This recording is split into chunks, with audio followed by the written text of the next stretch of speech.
Hi there folks, John here at Aspen Ford. Just going to do a quick tutorial for you here on the 2026 Expedition.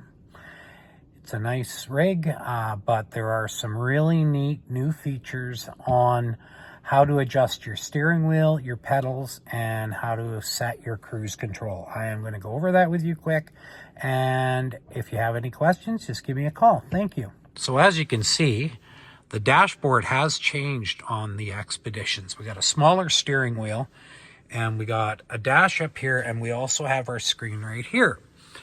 Well, so if you're going to want to adjust everything, it's electronic. So if you look right here on the steering wheel, and then you can look right up here on the dash as well.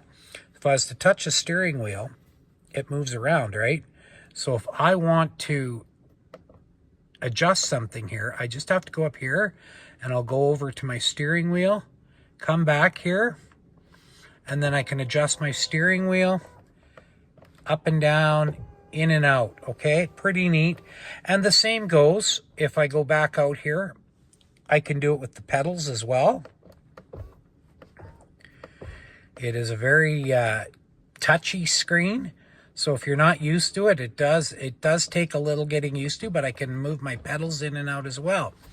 And the other thing I can do there on the other side here is it's just like a mouse pad, is I can go to my cruise control and I can adjust my adaptive cruise control in here and everything. I can set my car lengths.